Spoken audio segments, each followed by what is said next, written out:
ជំរាបសួរលោកគ្រូខ្ញុំបាទខ្ញុំស្រីសាក់មកពីក្រុម SV1 នៅក្នុងវីដេអូនេះផងដែរខ្ញុំមកធ្វើការបង្ហាញទាក់ទងទៅនឹង user security អញ្ចឹងជាដំបូងខ្ញុំបានចូលទៅក្នុង Visual Box ដើម្បីទាញយក hostname ដើម្បីយកមក login នៅក្នុង Gitbase អញ្ចឹងខ្ញុំបាន login នៅក្នុង Gitbase រួចរាល់ហើយអញ្ចឹងជាដំបូងដើម្បីធ្វើទៅលើ user security នឹងបានយើងត្រូវមាន user ជាមុនសិនអញ្ចឹងខ្ញុំសូមបង្កើត user មួយដែលខ្ញុំដាក់ឈ្មោះខ្ញុំតែម្ដងអញ្ចឹង sudo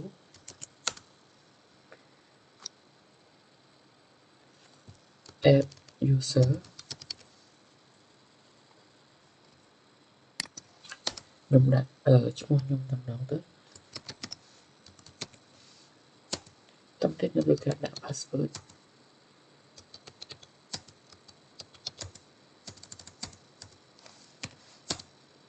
អញ្ចឹងខ្ញុំប្រើ comment មួយទៀតដើម្បីឆែកទៅលើ user ដែលយើងបានបង្កើតនឹងអញ្ចឹងខ្ញុំសូមប្រើ comment cat etc pass wd អញ្ចឹងនេះគឺជា user ដែលយើងបានបង្កើតមិញដើម្បីធ្វើទាក់ទងទៅនឹង user security អញ្ចឹងខ្ញុំសូមធ្វើការ clear វាសិនអញ្ចឹងមុននឹងដល់ការដាក់ទៅលើ user security ហ្នឹងខ្ញុំសូមឆែកទៅលើ user មួយហ្នឹងសិនអញ្ចឹងខ្ញុំធ្វើការដាក់ sudo check dot l តមកទៀតគឺដាក់ឈ្មោះ user យើងវិញហ្នឹងណាអញ្ចឹងចំពោះlast password change គឺថ្ងៃទី12តមកទៀតចំពោះ user password expire គឺអត់មានទេហើយ inactive នោះក៏អត់មានដែរហើយចំពោះ account expire ក៏អត់មានដែរហើយចំពោះ number of telephone នេះគឺមានចំនួន7ថ្ងៃអញ្ចឹងទី1ខ្ញុំសូមធ្វើការដាក់ទៅលើ last password change អញ្ចឹងដើម្បីដាក់ទៅលើអាហ្នឹងបានយើងប្រើ comment sudo check dot d ទៅមកទៀតគឺខ្ញុំឲ្យវាអនុវត្តដល់ថ្ងៃទី2026ខែ5ថ្ងៃទី1អញ្ចឹងខ្ញុំធ្វើការដាក់ទៅលើឈ្មោះ user មិញហ្នឹងអញ្ចឹងខ្ញុំធ្វើការឆែកវាម្ដងទៀតអញ្ចឹងឃើញថាយើងបានដូរវាទៅជាថ្ងៃទី1ខែ5 2016វាជា last password change ហ្នឹងដោយសារមុនដំបូងគឺថ្ងៃទី12អញ្ចឹងខ្ញុំបានដូរវាទៅជាថ្ងៃទី1រួចរាល់ហើយដោយប្រើ comment បញ្ចូលនេះអញ្ចឹងជាបន្តទៀតគឺខ្ញុំសូមដាក់ទៅលើ password expire អញ្ចឹងខ្ញុំប្រើ comment sudo check dotហើយខ្ញុំសូមដាក់30ថ្ងៃឲ្យវា expire អញ្ចឹងខ្ញុំដាក់30ហើយដាក់ឈ្មោះ user អញ្ចឹងខ្ញុំឆែកទៅលើ user នឹងម្ដងទៀតអញ្ចឹងឃើញថាចំពោះpassword expire របស់វាគឺនៅថ្ងៃទី31ខែ5នេះអញ្ចឹងបន្តមកទៀតគឺដាក់ទៅលើ password inactive នេះ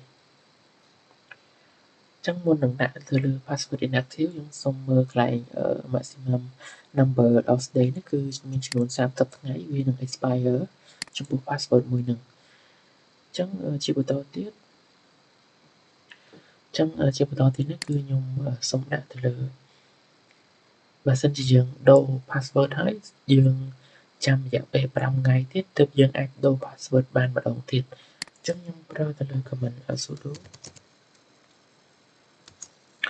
check dot តូច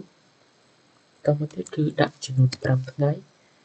បានគាត់អាច change password បានម្ដងទៀតបានអញ្ចឹងខ្ញុំឆែកមើលម្ដងទៀត នេះគឺមានចំនួន5ថ្ងៃដែលគាត់អាច change password បានម្ដងទៀតនៅពេលដែលគាត់ change ហើយ5ថ្ងៃបន្ទាប់ទៀតគាត់អាច change បានម្ដងទៀតអញ្ចឹងជាបន្តទៀតខ្ញុំសូម add ទៅលើនៅពេលដែលយើងដល់ថ្ងៃដែលត្រូវ change password ហើយគឺវានឹងទុករយៈពេលឲ្យ5ថ្ងៃទៀតដើម្បីឲ្យយើង change password អញ្ចឹងខ្ញុំប្រើ command sudo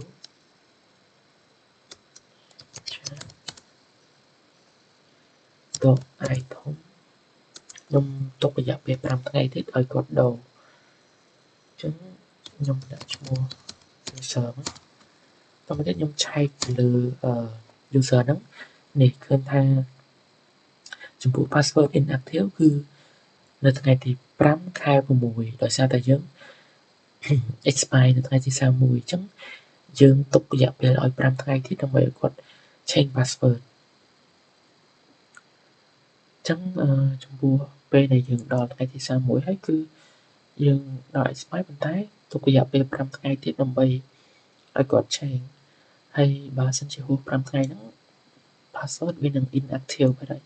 អញ្ចឹងជាបន្តទៀតគឺខ្ញុំសូមដាក់ទៅលើ password alert នៅពេលដែលវាជិតដល់ថ្ងៃអញ្ចឹងបានន័យថានៅឧទាហរណ៍យើងសល់5ថ្ងៃទៀតវានឹង alert ប្រាប់យើងថានៅសល់5ថ្ងៃទៀតទាំងជិលអញ្ចឹងចំពោះអញ្ចឹងខ្ញុំសូមដាក់ទៅលើ warning នេះអញ្ចឹងចំពោះ warning នេះគឺសូមដាក់ទៅលើចំនួន8ថ្ងៃ sudo chat .w ធំ8ស្រីស័កចឹងខ្ញុំសូមឆែកទៅលើ user ហ្នឹងគឺឃើញថាមានចំនួន8ថ្ងៃវានៅ alert ប្រាប់យើងថា user password ហ្នឹងវា expire អញ្ចឹងខ្ញុំដាក់ចំនួន8ថ្ងៃដើម្បីវា alert ប្រាប់មុនហើយចំពោះ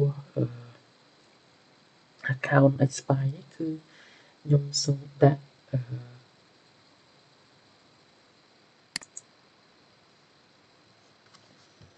ខ្ញុំសូមដាក់ sudo chat .e ធំខ្ញុំសូមដាក់ឲ្យវាដល់ថ្ងៃទី10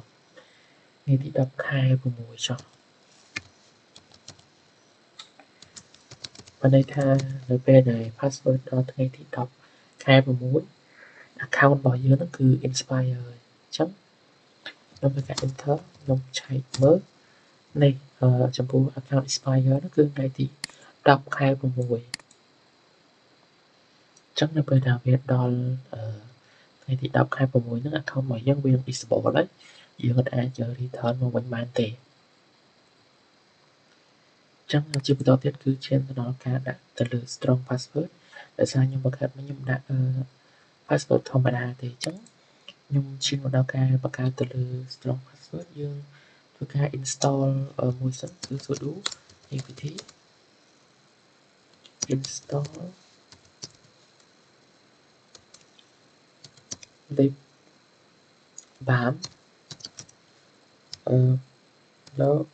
pw quantity ធ្វើការ enter មកដើម្បី install ហើយត្រង់នេះគឺ yes វានឹងធ្វើការ install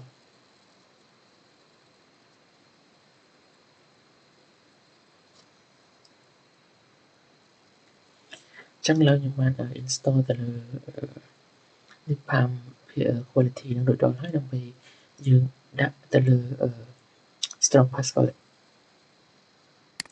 អញ្ចឹងខ្ញុំសូម clear មួយសិនអញ្ចឹងនៅពេលដែលយើង install ហើយយើងចូលទៅក្នុង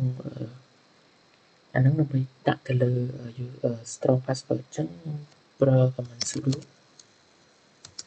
win clear ចំទៀតគឺ etc palms.d ចំទៀតគឺ command .password ចឹងនេះគឺវាចូលមកដល់កន្លែងហ្នឹងហើយជាបន្តទៀតចឹងដើម្បីចូលមកកន្លែងហ្នឹងយើងកាន់តែវាយអក្សរ I ដើម្បីធ្វើការ insert ហើយយើងចូលមក edit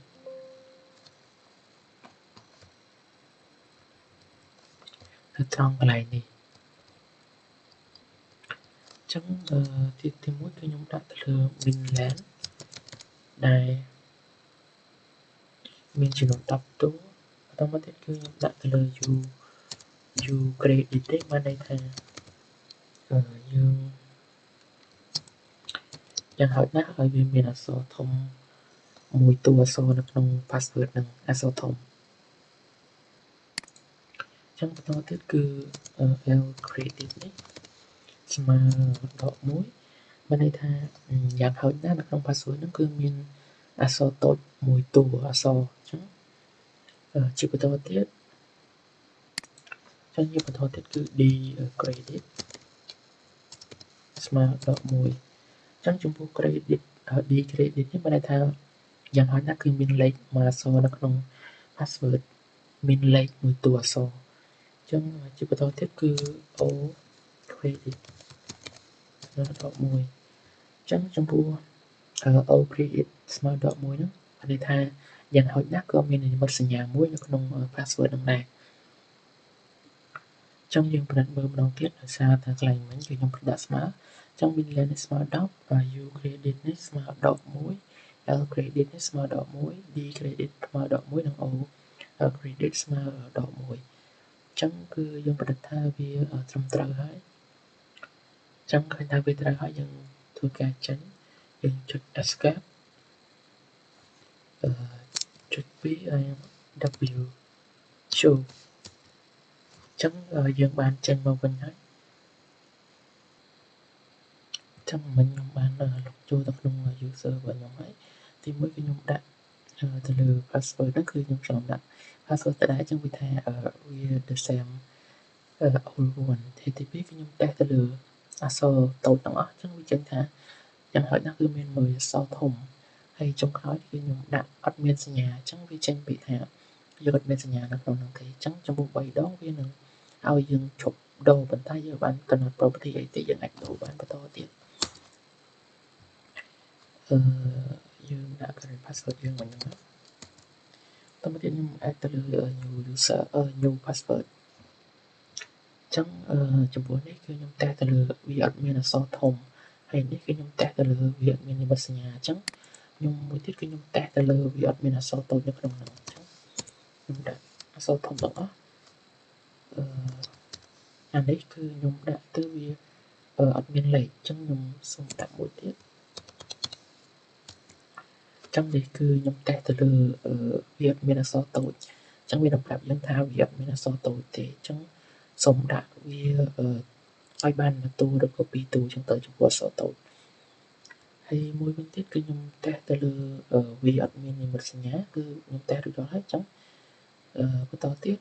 ខ្ញុំដាក់វាមានអក្សរតូចមានអក្សរធំហើយនឹងនិមិត្តសញ្ញាប៉ុន្តែវាអត់គ្រប់8ខ្ទង់ទេចឹងខ្ញុំសូមតេស្តមួយទៀតចឹងនៅពេលខ្ញុំតេស្តបែបហ្នឹងគឺវានឹងប្រាប់ថាយើងដាក់ password អត់គ្រប់10ខ្ទង់ទេយើងដាក់ខ្វះចឹងវានឹង alert ប្រាប់យើងថាយើង shorter than 10 character ចឹងទៅចឹងឥឡូវខ្ញុំធ្វើការចេញ password ដែលត្រឹមត្រូវចឹងខ្ញុំដាក់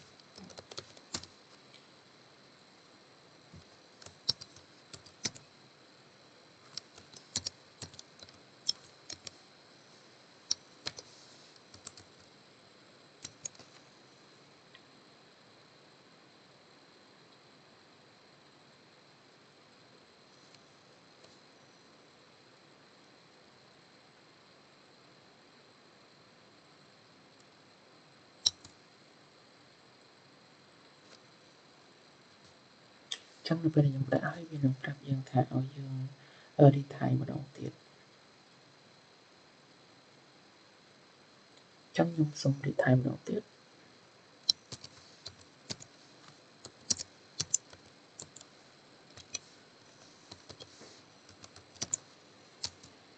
ចឹងឃើញថា password របស់យើងគឺបាន update រួចរាល់ហើយចឹងចំពោះpassword security របស់យើងគឺមានតែប៉ុណ្្នឹងទេហើយជាបន្តទៀតគឺខ្ញុំសូមឆែកទៅលើការដាក់ទៅលើ expire password មកម្ដងទៀត ហើយយើងប្រើ command sudo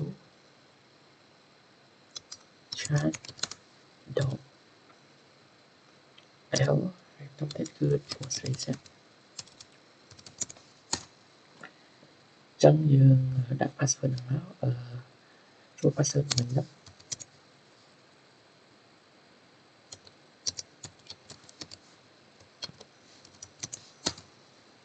ចឹងយើងឃើញថាយើងបាន